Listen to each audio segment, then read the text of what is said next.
Hello everyone, अब नया question है फेवरेट नंबर्स। तो यहाँ पे कुछ कंडीशंस दे रखे हैं। पहले इस प्रॉब्लम को नहीं पढ़ते, ठीक है। पहले इनपुट फॉर्मेट पढ़ते हैं। तो इनपुट फॉर्मेट में क्या रहेगा, पहले हम एक इनपुट लेंगे that is single integer T, मतलब जितने टेस्ट केसेस होंगे उसको हैंडल करना, मतलब सारा जितना भी लॉजिक होगा ना हमारा, वो सारे टेस्ट केसेस के लिए चलना है। तो अब हमें पता है कि या तो तुम फॉर लूप लगा लो या फिर वाइल लूप लगा लो।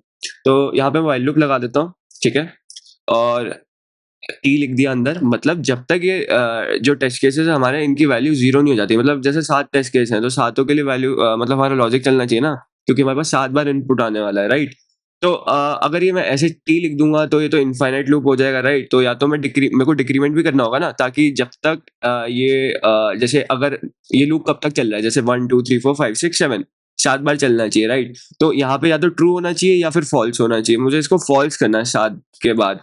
तो जो जीरो वैल्यू होती है ना, वो फॉल्स की तरह कंसीडर करी जाती है, और जीरो के अलावा कोई भी वैल्यू हो तो वो ट्रू की तरह कंसीडर करी जाती है, ठीक है। तो मैं क्या करूंगा, डिक्रीमेंट करूंगा। तो या तो मैं टी माइनस माइनस ऐसे लिख दूं, आखिरी में ऊपर लॉजिक लिख दूं अपना, या फिर तुम ऐसे भी लिख सकते हो, इसी ब्रैकेट के अंदर ऐसे भी लिख सकते हो। तो that will be a post decrement operator after each and every time this loop executes itself. ये वैल्यू अपने आप डिक्रीमेंट हो जाएगी, ठीक है। तो ये 7 बार ही चलेगा, या जो भी इनपुट हमारे कोड शेफ की तरफ से, मतलब ये जो यहाँ पे आता है ना, हम जो इनपुट यहाँ पे डालते हैं, वो जो भी जाएगा वो थोड़ी टाइम बाद वो जीरो हो जाएगा, और ये वाइल लूप के बाद आ जाएगा हमारा, ठीक है। वाइल लूप के बाहर अपने आप आ जाएगा। तो ये हमारा फॉर्मेट होता है। ये हमने लिख लिया है, उसके बाद हमको अपना लॉजिक लिखना है। तो हर टेस्ट केस के लिए हम इनपुट में ले रहे हैं एक सिंगल इंटीजर ए। तो अब वो लिख लेते हैं इंट ए, एंड इसको इनपुट लेने का तरीका होता है सिन यहाँ पे ए, ठीक है। अब उसके बाद यहाँ पे लॉजिक क्या बनने वाला है, यहाँ पे कह रखा है Alice likes number which are even and are multiple of 7, and Bob likes number which are odd and are multiple of 9, ठीक है। तो जो हमको नंबर ए दे रखा है उसके हिसाब से हमको बताना है कि एलिस को ये नंबर पसंद है या बॉब को ये नंबर पसंद है कि नहीं है। अगर इन दोनों को पसंद नहीं है तो चार्ली को पसंद होगा, ठीक है। एलिस की कंडीशन हमको पता चल गई है कि नंबर अगर इवन है और अगर मल्टीपल है 7 का, तो एलिस को पसंद होगा। तो simple if and else conditional statement से हम अपना क्वेश्चन सॉल्व कर सकते हैं। तो मैं पहले इफ लिखूंगा और चेक करूंगा कि क्या ए इवन है। इवन नंबर क्या होते हैं, जो 2 से डिवाइड हो जाते हैं, राइट। तो a percentage 2 is equal to 0 अगर मैं लिखता हूँ, इसका मतलब है अगर कोई भी नंबर 2 से डिवाइड करने पे उसका रिमाइंडर 0 आता है, that is it is divisible by 2, right. तो उसका मतलब है इवन नंबर है। तो ये कंडीशन लगाएंगे, एंड ऑपरेटर का यूज करेंगे ताकि दोनों कंडीशन से इवैल्यूएट करें, क्योंकि यहाँ पे एंड लिखा हुआ है और नहीं लिखा हुआ है। एंड मतलब दोनों कंडीशन जब तक एग्जिस्ट करती है तभी। यहाँ पे लिखा है which are even and are a multiple of 7। Multiple of 7 मतलब 7 से भी डिवाइड होने चाहिए। तो यहाँ पे a percentage 7 is equal to 0, ठीक है। तो अगर ऐसी कंडीशन एग्जिस्ट करती है तो इसका मतलब है Alice will be the answer. फिर एल्स इफ कंडीशन लगाएंगे। अब मुझे चेक करना है कि क्या ये बॉब के लिए एग्जिस्ट तो नहीं करती, ठीक है। तो बॉब कहता है कि ऑड होना चाहिए और 9 से डिविजिबल होना चाहिए, तो ये लिखेंगे percentage 2।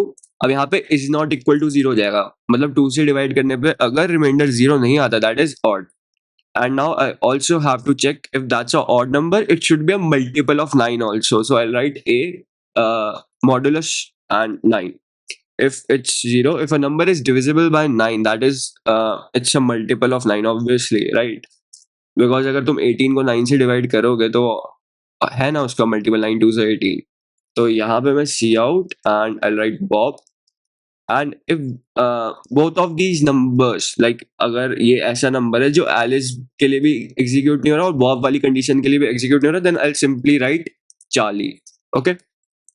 And let's execute this code and see whether we are able to solve this question or not.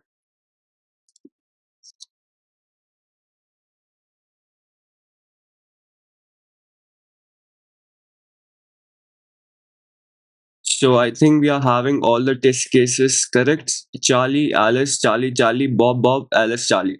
ठीक है। तो ये हमारा कोड सारे टेस्ट केस के लिए सही से रन कर रहा है। एक बार सबमिट करके देख लेते हैं कि ये सही से चल रहा है हिडन टेस्ट केस के लिए या नहीं चल रहा है।